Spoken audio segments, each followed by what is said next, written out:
গ্যাসের সংকট হচ্ছে। গ্যাসের সংকট কি বিএনপি তৈরি করেছে?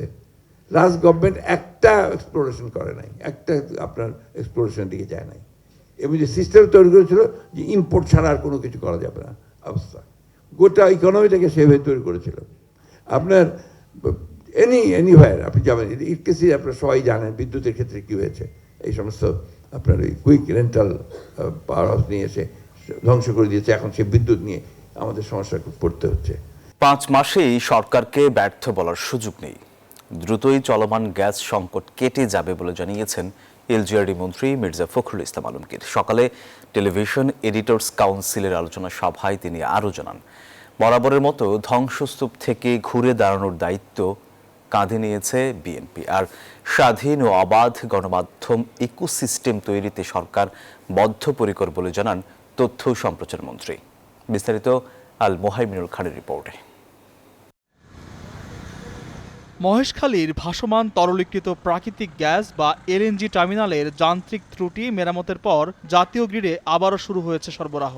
এর মাঝে শুক্রবার সকালে টেলিভিশন এডিটর্স কাউন্সিলের আলোচনা সভায় দ্রুত চলমান গ্যাস সংকট কাটিয়ে ওঠার সুখবর দিলেন এলজিআরডি মন্ত্রী মির্জা ফখরুল ইসলাম আলমগীর। স্বাভাবিকভাবেই যে বসুন্ধরা টিস্যু অশুদ্ধতার বিরুদ্ধে এক বিন্দুও ছাড় নয়। এ সময় তিনি অভিযোগ করেন, আগের সরকারগুলো উন্নয়নের নামে ধ্বংস করেছে, বরাবরের মতো ধ্বংসস্তূপ থেকে ঘুরে দাঁড়ানোর দায়িত্ব কাঁধে নিয়েছে বিএনপি বলেও মন্তব্য করেন এলজিআরডি মন্ত্রী। গ্যাসের সংকট হচ্ছে। গ্যাসের সংকট কি বিএনপি তৈরি করেছে?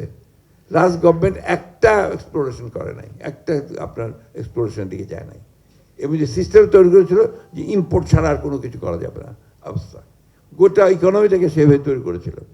আপনার এনিহোয়ার আপনি যাবেন, ইটকেসি আপনারা সবাই জানেন বিদ্যুতের ক্ষেত্রে কী হয়েছে, এই সমস্ত আপনার ওই কুইক রেন্টাল পাওয়ার হাউস নিয়ে এসে ধ্বংস করে দিয়েছে। এখন সে বিদ্যুৎ নিয়ে আমাদের সমস্যা পড়তে হচ্ছে।